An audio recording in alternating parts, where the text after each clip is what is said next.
this and all the Wordier Than Thou events, people need to be entertained and reassured and all that stuff. We're bored and we're scared and so many things.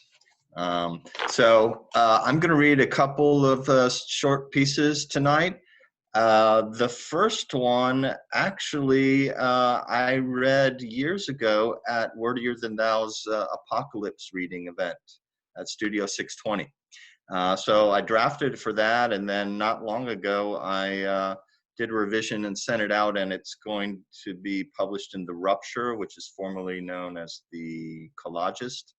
That'll be out next month. So anyway, this is called Apocalypse. The people who notice first are those with especially sharp vision, or those looking through gun sights or binoculars. They see only a faint dark static, a graininess that wasn't there before. Should they say something? When they do, they're sent to the eye doctor. Next to notice are molecular biologists who peer through high-powered microscopes and find black specks they first assume are imperfections in their lenses. The specks are just large enough to blot out the nucleus of a cell. When the biologists clean their lenses or look behind the specks, they find even more specks. Meanwhile, the cells continue to function as if their nuclei haven't vanished, at least for a while. It's as if they are operating on a structural memory that degrades over time, turning the cells into zombies and then ghosts, and then, with enough black specks, nothing at all. That's the conclusion of one scientist: nothing at all. She can think the words but not say them. It's the nothingness that hurts. She can grasp a malfunctioning world. She can't grasp nothing. And what's to be done? The scientist sees the specks in every slide. She sees them in her own skin.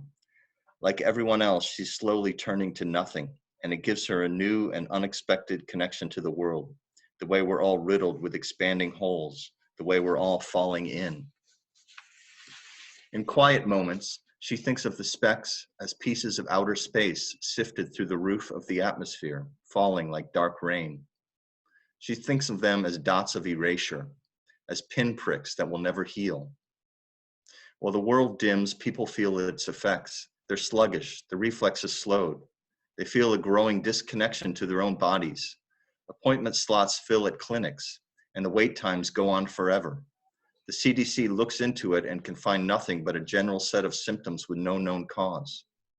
Homeland Security orders testing for chemical weapons in the atmosphere and water supply. Rumors fly. People quit eating meat. They quit eating fruit. They quit drinking certain brands of soda. They stay away from ducks, pigeons, mosquitoes, and rats. They turn off their TVs. Nothing works. The molecular biologist's name is Beth. After she sees the specks under the microscope, she experiences every stage of grieving. Only when she finally accepts them can she truly consider the phenomenon objectively, in scientific terms, which for her means an appreciation of its terrifying beauty. It's as if the world has all along been an artist god's exercise in pointillism, and who'd have thought that God would take it all back? The universe is changing its mind. The universe is sucking up little globules of energy and matter. We were always mostly made of space, every atom a lonely house in the vastness. So is it any surprise the void would consume us in the end? The world looks viewed through a window screen, like the reception is bad on an old TV. Beth stops blinking to correct her vision. She gets used to it. She buys a telescope and sets it on the roof of her building, goes there at night to peer into the starry blackness. She wonders what someone looking back might see: a slow fade, a grainy fizzle. For a time, people go about their business, but soon the specks expand into dots, and the dots gather into marbles, and the marbles into empty globes. The food people loot from grocery stores tastes weak, a poor imitation that does nothing to cure their weariness. Beth doesn't take part. She needs food less and less, and there comes a point where she knows she doesn't have to eat anymore, that she'll vanish before she starves. The world's losing its coherence. There'll soon be more emptiness than matter. Beth stops going to work. Most people do. You can't walk anymore without passing through holes. And even if you come out the other side, you feel the hole took part of you with it. There are people drifting around with no arms, no legs, partial torsos, partial heads. They're less than ghosts and more frightening. She feels herself fading. Even her thoughts have holes. The world's reduced to fragments, and the fragments don't seem to have ever composed anything, each its own dying world, collapsing inward and away from others. They flit like moths around a porch light, then like moths when the porch light's been turned off. Her stargazing started as a hobby, and now it's the last thing she'll do. She'll think of her earliest memory outside at a picnic table, a sunny day, the candle on her birthday cake alive in the soft breeze like a ballerina spinning on point, arms lifted and close while the wind pushes her side to side. Hurry, her mother says, blow out your candle before it's gone. She doesn't want to because the ballerina is still performing. Come on, honey, we're all waiting, but she won't open her lips. She watches the ballerina struggle to hold position against a gust, toe on the wick, arms flung to one side, until at last she flickers and snuffs like a magic trick into gray smoke. And when the smoke is swept away, there's nothing but the ashy fading scent. Where did she go? Who took her away? She sees now that her ballerina left only the first hole in the world, the first of many. She too will flicker out, leaving, she hopes, some girl on a distant planet 1,000,000 years from now, to gaze with a telescope through the vast emptiness of the universe to the last moments of Beth and all she knew, and to wonder, while the girl's mother calls to her, come on, honey, we're all waiting, why Beth bothered to dance in the first place. It's the memory of the light, she tells her, the way it shimmered till the end. Okay, my second piece, I read this the other day in my at-home story time. But it's a good one for Tampa because it's about a Tampa punk band. And this is called, this, by the way, is the re-release of Songs for the Deaf that Borough Press put out last year. And it's pretty much the same as the first release, except it has this bonus track in it. And the bonus track is Marcus Blanda, The Oral History of a Tampa Punk Band. It's not based on any particular band, and I will say that it is told in parts, and each part is narrated by a different member of the band. Marcus Blanda. Chorus. I sing of the man, Marcus Blanda, born in Montana, a transplant to Tampa, where he lazed all day on a stretch of white sand, skated the rough macadam, and made coasting his life's plan. Till one day at the state fairgrounds, some Krishnas handed the impressionable young Blanda their most impressive propaganda. That led our quick study kid to shave his thick head, put on robes, learn to dance, and clap his hands while someone made sounds with a beat-up harmonium at the airport terminal. Not exactly original. He lasted a long minute till the Krishnas asked him politely to beat it, it being obvious to all he couldn't stand the music, let alone the celibacy. Too late then, his parents disowned him. He hit the shelled streets and found work at the playpen, wiping down dance poles and tables, sneaking peeks at the stables of ladies whose deputized husbands made them financially able. The whole time he was squatting out back in the maintenance shack of the shuttered Army Navy, a dude growing angry and whack. But then a turn toward the light. He met some ball sacks who arrived one night, sporting structures of hair and a keening to fight, derived from speed and vegan food and music to set the mood. Marcus quit on the spot, the story goes, and I should know, because I'm the one who asked his doughy face, hey man, can you play the bass? And his mouth said yes before his brain could reject it, a sure sign of grace. So there you have it. There's more to the story, but you shouldn't expect it, not without a legal deposition or some narrative takeover, because frankly, I'm sick of the Blanda shitstorm and the questions and requests to perform. It's time I shut down this exposition like a lazy rhetorician and declare this verse to be over. Sam Stab. Word. I watched Marcus Blanda, dressed like some kind of angry panda, steal his axe from the back seat of the car of some band on tour with Pantera. The man never had skills except accepting Townsend-esque windmills that averred more fury than noise. It was Chorus, our singer, real name Morris, who took Marcus to meet us, saying, this man's got the poise of a herd of Bolshois, and hyperbole aside, the guy could dance without insult. He'd learned his moves from a cult, but no one could call him good enough except maybe Chorus himself, who had a voice like black velvet, but flat feet stuck to the mic stand like marshmallow fluff. The timing was right. We got called to open for Black Flag on 3 dates in the South. For us, the best win. If you don't count that night, we used Johnny Rotten as a punching bag when he couldn't stop running his mouth. That made the cover of Spin. Blanda wasn't exactly aloof. He just kept to himself. You could say he didn't fit in, but it's also pretty obvious he'd settled on us like stardust and made us his spiders from Mars. The cat was mesmerizing, his every move harmonizing with some far-out vibes from above. He was musically weak, but turned weakness to strength, bending his fat strings around notes that only half mattered till he framed them with thunder. As a punk band from Tampa, we were treated like kicked sand, a nuisance and a bother to be brushed aside or shoved off the stage as fodder for mosh pit marauders and their skinhead soldiers down front. That shit happened, no lie. But Blanda kept thundering while the rest of us took a pounding, a band of one in the spotlight, beyond the fray or causing it, who knew? And you couldn't get pissed at him. He was wrapped in a low-frequency cocoon, riding long waves high to the moon, eyes on the vibes, even with Nazis biting his thigh, and that's true too. Hey, this kid was amplified, and pretty soon, people took notice. We had 2 songs and 3 chords, but still got a deal when Tentacles wrote us. He worked hard but couldn't produce, and Blanda was no help, already hitting the juice. Whatever, we rented the studio anyway. Of course, Blanda slipped away the next day. Then what? Should we dump him or kill him or fall on our swords? We needed muscle. We needed raw hustle. So our drummer stepped forward and packed up his duffel, the brute you all know as Curious Russell.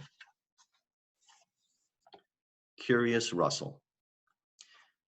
Enough of that shit. We had a record to make. If Blanda runs off, he's got a pounding to take. I never bought his trip. The man was empty. Those stars in his eyes looked to me like confetti. He thumbed his bass with random abandon, like a naive god, a lucky stand-in, just enough for me to work with or work around when I had to withstand him. I'd yell at rehearsal, but no one could command him. So it's weird now to claim this, but that unschooled factor was the nuclear reactor that mutated our band from goodness to greatness, for a few weeks at least, in the 80s. Because once we embraced the wabi-sabi of his mistakes, we had a sound like 1,000 rusted gates crushed by an industrial compactor. We weren't just great, we were fucking great, if you reject the mistake of taking what's popular for greatness. I knew our moment had come, and I knew where Blanda'd be. I told my bandmates to leave it to me, and I hit it. My old school Buick was fluent in the peals and roars of the asphalt rubric and the booming acoustics of interstate music. I cleaved through drunken weavers and the left lane underachievers, weaving onto shoulders and grass with a deft double pass and a blast of Pope smoke from my glass pack. I crossed ditches and bridges. Get out my way, bitches. I cut straight down the exit ramp's bank to blow through the light and escape the blue light specials trapped by traffic and lacking the choreographic magic of my nimble V8. Then straight between condos and down to the beach to a tiki bar called Fernando's, where midday Ritas cost $3 each. There lay our hero, face down and unbreeched. I grabbed his foot and his trousers, paid his bill, and dragged his ass back up onto the back seat, took the back roads back at maximum power. The clock was ticking, the studio rented by the hour. I carried him in and we smacked him awake with fists and cocaine till he puked up a heap of deviled eggs and steak. We strapped him to his bass, his eyes still closed but his hands wide awake, so each song got just one take. I'd never seen anything like it. The bass used Blanda to perform its magic, taking charge of the man's hands and issuing commands that the sound made our heads expand as the magic spread to the rest of the band and our future unfurled before us. The vocals of chorus and exploding borealis, sand stabs, Ibanez efflorescing the lightning dispatched from my drumheads and cymbals. We were a rampaging brontosaurus, pissed at the sky and cursing our fate, a monster uncaged by the force of our rage. And soon it was finished. A 6-track EP, 2 of the tunes essentially repeated, with lyrics changed to hide the fact that we cheated, and a bridge of random riffs we reheated, but it was done and we were through in more ways than we knew.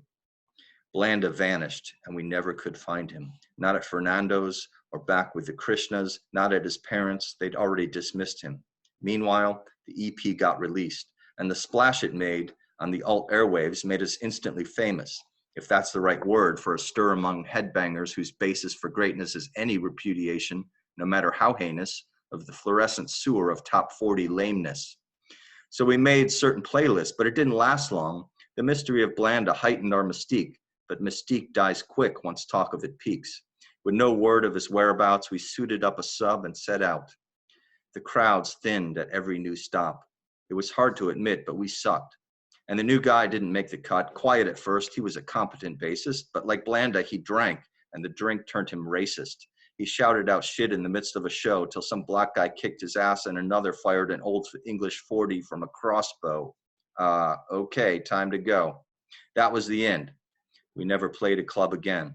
So quick to splash, our EP sank just as fast. Now, the years have passed and I've lost teeth and some speed on my sticks. My rage runs deep, but who gives twin shits when the gigs I play these days could be tapped out with chopsticks? I still cruise his old haunts when I played private clubs for debutantes or buffet covers in beachside restaurants. But if I ever find him, I'll steer clear out of my fear of my own stare reflected in time's funhouse mirror. The man is gone, and that's to the good. Legends never die, but the legendary should. Chorus. Marcus Blanda was no candle with two ends. He was a flaming match at the farting ass of fate doing deep knee bends. And here I am singing of him again when all I want's to make amends with the glorious what's that could have been. I mean, who'd have thought so much depends on one thumping bass to make a band sound? Who'd have thought your life could turn ripe, then rot post-haste into the ground? Marcus Blanda flared and was gone. How were we supposed to move on? I tried and couldn't. So I retired from music, found work as a sous chef in our local Asian fusion, and don't stay in tune with my mates. As for Marcus, what's it matter? He ascended some celestial ladder and reeled off high on hell's ether. I try not to speak of him, let alone sing. But when I'm stoned and alone, my battered thoughts cling to those daggers of glory when our band rode his story that got scorched by its wings. As the hours grow small, his bass whispers low like a prayer at the wall. A moment of grace before the fall is all you get, if you get it at all. Thank you. Thank you all for joining me, and I hope everyone stays safe and well, healthy, and indoors most of the time. And I hope you don't suffer too greatly from the quarantining, but we've got people to entertain us, and Tiffany is going to keep this series going, so I hope you all will tune in.